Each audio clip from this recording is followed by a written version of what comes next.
It's the battle for Texas on Monday Night Football. We'll break down Cowboys Texans next.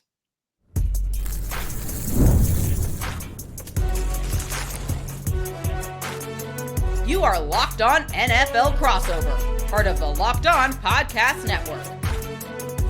Your team every day.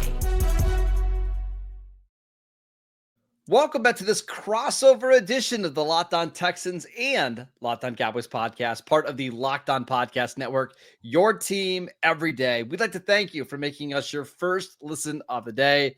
This episode is brought to you by Prize Picks. Download the Prize Pick app, use promo code Locked On NFL to win $50 instantly when you play $5. Welcome back. I am your host, Marcus Mosher. You can follow me on Twitter at Marcus_Mosher. Joining me today from Locked On Texans is Brian Big Sarge Bearfield. You can follow him on Twitter at Big Sarge Sports with the Z on the end. Brian, how you doing today, sir? Man, I am doing fantabulous. And I'm going to be honest with you. I had to, make sure that I did all of my praying and all of my yoga. Even though I'm old, I still try to do the standing tree to sitting dog or whatever it's called.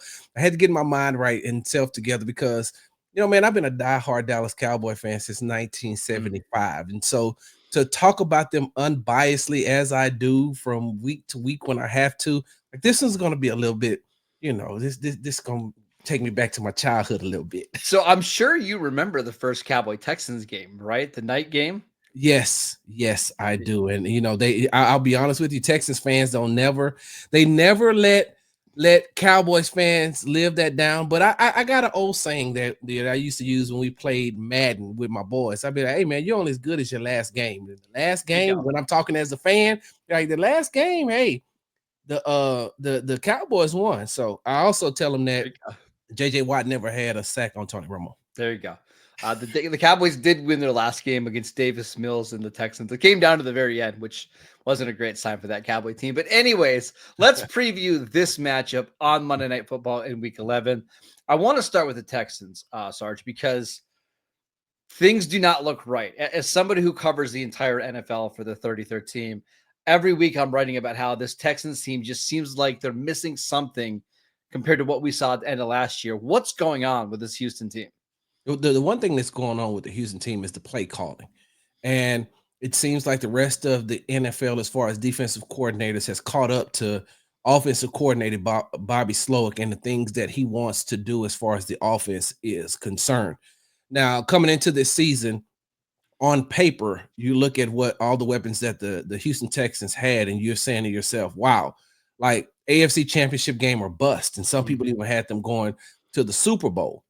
But then as things started to play out and the games have started to be played, and so you have CJ Stroud, Nico Collins, Tank Dell, Stephon Diggs, Joe Mixon, Dalton Schultz, even, adding Cade Stover.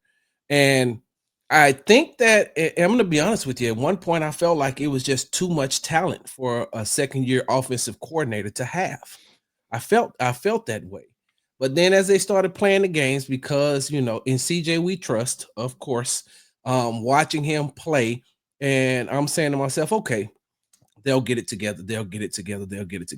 Never in my mind did I think that it would be the offensive line that would cause CJ to hear footsteps and see ghosts during some games. And so what has happened is the lack of production in the second half as far as offense is concerned. I think that in the last 4 games, they have not scored a touchdown. They're only averaging 3.75 points per game in the second half. And I don't know why the first halves and the second halves aren't matching. I don't know why the offensive production drops. And for the very first time in CJ's career, I seen them have a bad game against the Detroit Lions in that second half. I just seen him, and he did not look comfortable. He did not look as comfortable as I seen him. Some of the throws that he made, there's 2 interceptions. That one out route to Tank Dell, I've seen him make that throw with his eyes closed, pretty much. That interception in the end zone, that's something that's uncharacteristic of CJ Stroud. So With that being said, Bobby always depends on CJ to bail him out. Mm-hmm. And when CJ has a bad game on top of Bobby's bad play calling, it just is it's one of those things that they have to figure it out. Now, the good thing is last year they were 6-4 at this point, and after 10 games, and they got on a roll. And I think that they have winnable games coming up, including against the Dallas Cowboys, against the Tennessee Titans, and against the Jacksonville Jaguars. And so I feel like in this next 3 weeks, especially with getting Nico back, they lost Stephon Diggs for the year, but getting Nico back along with making some changes on the offensive line, they're going to get themselves together, and they're going to get back on track. And I'm going to be honest with you. I think that playing the Dallas Cowboys this week will help put them back on track. Yeah, it could be a get right game for Yeah. Houston. I want to go back to the offensive line because as an outsider and as a Traff fan, you look at a lot of these names on the offensive line and you'll recognize them. That like Titus Howard, Laramie Tunsil. I know a lot of people like Juice Scruggs a lot coming in. They drafted Blake Fisher, I believe, in round 2. Kenyon Green, I know he's out for the year. But I mean, that's another first round pick. They have talent. I didn't even mention Shaq Mason. They have talent on the offensive line, but why are they getting crushed up front? Well, that's the easiest thing to look at as far as the Houston Texans offense is concerned. You go directly to the line, but a lot of people have to also realize that, coming into this season, Juice Scruggs had only played the center position 2 games in his entire career. 2 games he played at the center position. Kenyon Green missed the entire last season because he was out with injury. Never played in this Bobby Slowick system. And so you bring those 2 back, right? And now they're playing in the interior part of the line. Now they're learning on the fly. Those 2, they work well together in spurts, but like I said, they're also learning each other. So now Juice is also learning how to become the quarterback of the offense and being able to call out different types of things, call out protections. But I mean, he's still like a rookie playing that position. Kenyon Green is still a rookie in this offense. And then you have Shaq Mason, who, hasn't played up to the standard that people thought that he would this year. He's had his ups and his downs. And so that interior part of the line is where they were getting beat a lot. And it started with the Chicago Bears game. They started running a lot of stunts and delayed blitzes, and they were not picking them up. And so that's why CJ was getting hit so much. That's why he was getting sacked so much, because that interior part of the line wasn't doing what they were supposed to do. And then you have the tackles who, you paid that amount of money to, that you want to see more out of. But if you're looking at it in totality, those are the 2 most solid players on the offensive line. So they had an interior offensive line issue. And so with Kenyon being out, and now they made the move to put Jared Patterson at the center position and move Juice Scruggs to the guard position. Pass protection picked up a little bit. They gave up 4 sacks on last week, but the run production suffered a tad. Joe Mixon only rushed for 56 yards, had like 25 carries for 56 yards. And so they're still a work in progress. And so the offensive line issues have a lot to do with the interior line getting beat with the stunts and delayed blitz. And it also has to go back to Bobby Slowick running condensed formations. I think that I put up a play from the game against the Lions that happened on Sunday Night Football, where you got John Mechie in a condensed formation trying to block a defensive lineman. That's ridiculous. on a sweep play, and the defensive lineman did exactly what he was supposed to do: push John Mechie right over, force Mixon back in, and tackled him. And so, if Bobby doesn't start, and when I say Bobby, I'm talking to Bobby Slowick, if he doesn't spread that offense out, help get out of those condensed formations, but also call quicker plays. The Houston Texans aren't playing with tempo, and when you're not playing with tempo, you're allowing the defense to get set up and see exactly what you're doing. They're not getting in and out of the huddle like they're supposed to, and they're not doing quick plays. And this was an issue for Bobby Slowick when he was with San Fran. A lot of times he would ask smaller players to block really good edge rushers.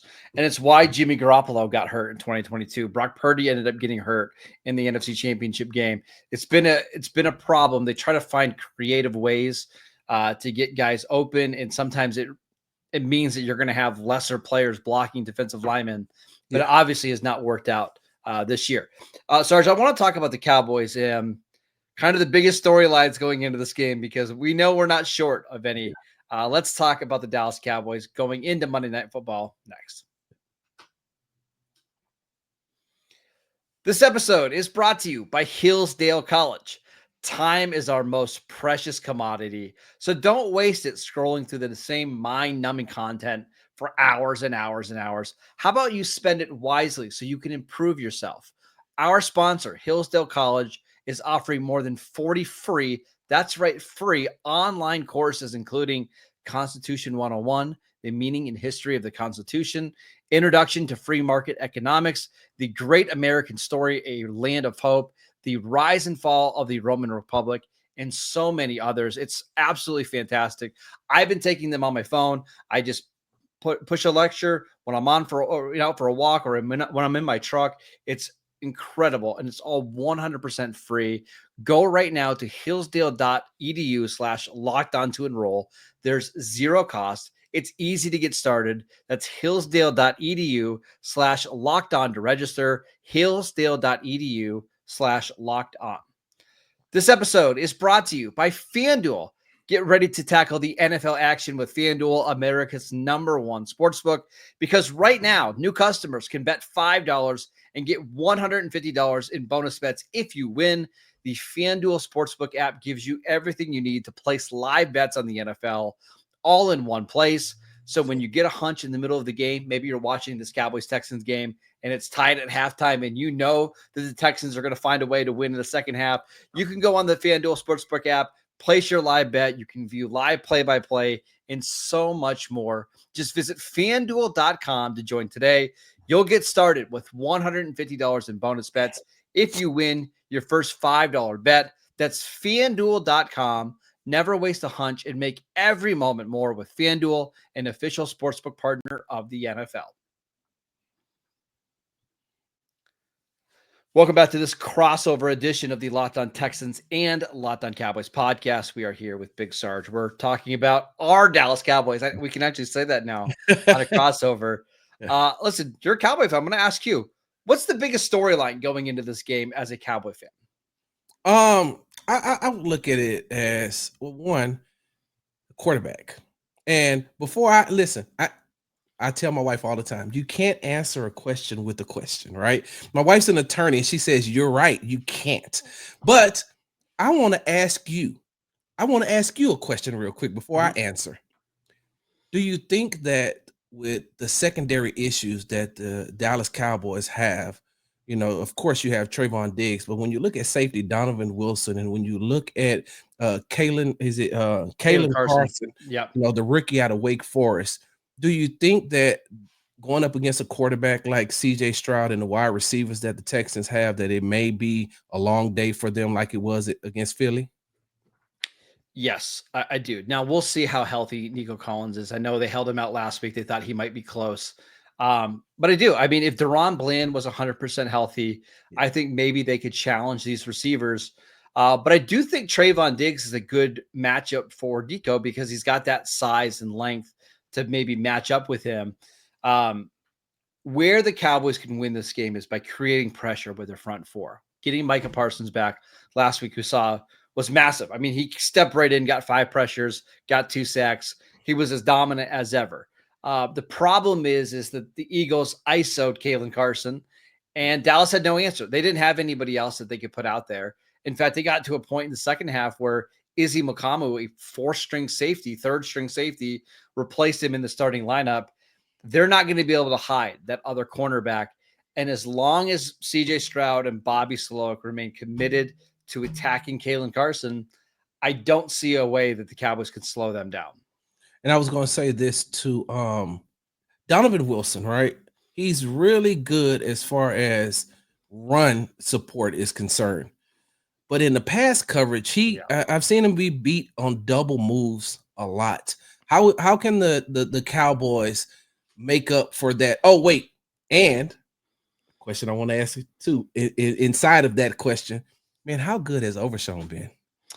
Overshown's been awesome. He got a little bit banged up. He got banged up on Sunday. He should be ready to go for Monday night. He's the one player on the defense outside of Micah Parsons and Trayvon Diggs that could turn this game around because his speed is undeniable. Like last week against Philly was the best game that I've seen him play at any level. And I've been following him since high school. He's not consistent. He needs to be more reliable, but the flashes are there.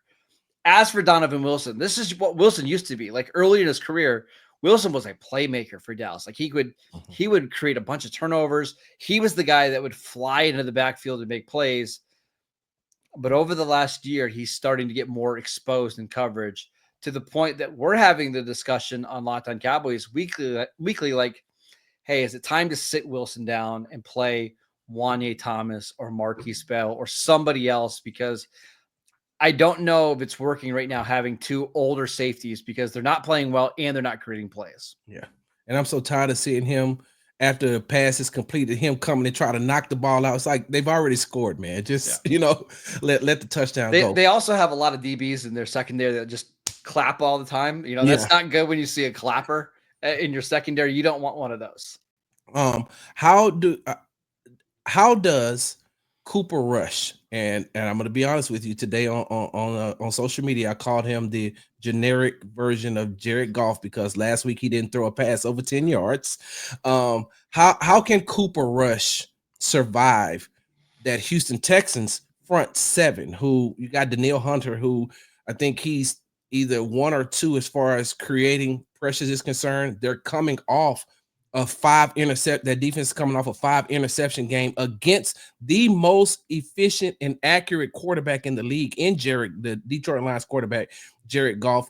What can Mike McCarthy, and I know that's asking a lot, but what can Mike McCarthy do to help Cooper Rush avoid some of the pitfalls that the Texans defense is going to present? I mean, the easy answer is just to run the ball and not make Cooper get into a drop back game. We'll see about some of the status of the offensive linemen in this game, but Tyler Guyton, the rookie left tackle, still dealing with a shoulder neck injury. I don't know if he's going to play. Awesome Richards, a day 3 pick from last year, likely to start again at left tackle this week. Tyler Smith, their all pro left guard. He's got a knee injury. We'll see if he can play. The last thing you want to do against Danielle Hunter, and we'll see if Willie Anderson plays, but the last thing you want to do is make this a 5-7 step drop passing attack. You're not going to win. We saw it last week. Like some of the moves that Danielle Hunter was putting on Penei Sewell were ridiculous. If you get a chance, there was a spin move that he had where Sewell just got completely moved out of the way. It resulted in an INT. So they can run the ball. And we've seen them be effective at running the ball the last couple of weeks when they use the right running back, Sarge. Like I can't get over how frustrating it is to have a good running back on your team and to not use it. But I think that's the thing, like run the ball, don't turn it over, be efficient in the red zone, make your field goals, survive. And we'll see what this game looks like in the fourth quarter. And I really feel bad for the Dallas Cowboys offensive line because after the game, Danielle Hunter sat at his locker for like 10 minutes and just didn't say nothing, just stared at the ground. So I know he's going to be highly motivated coming into that Dallas Cowboy game. Look, what last question I have for you. They're not tanking for Shedeur. Of course they're not, because they've just paid Dak all that money. Could you see a scenario where Coach Prime is wearing a Cowboy hat like myself on the sideline for the Dallas Cowboys as the head coach? No, I can't. However, I can see another one of his quote unquote sons playing for the Cowboys. On Wednesday's Locked On Cowboys, we did a full show on why Travis Hunter makes sense for the Cowboys. And that's, if you're a Cowboy fan, you're not tanking for a quarterback. You're not tanking for a running back. I'm telling you right now, we're not drafting a running back in the top 10. If they do, I'm going to have to ask David Locke if I can cover one of these other teams. But no, if you're tanking for a special player, right? I think Travis Hunter is the guy, like that's the target. Are the Cowboys going to be bad enough to get there? I think we'll get our answer on Monday night. Like if this is another one of these games where it's 34-6, like it was last week, then I think we can start having the conversation like, hey, is this team going to win another game this year? Like, is this what it's going to look like all year? If not, I could also see this being a game with Houston slumping a little bit, with this game being in Dallas. Maybe the Cowboys try to really go out to win this one. I have my doubts, Sarge.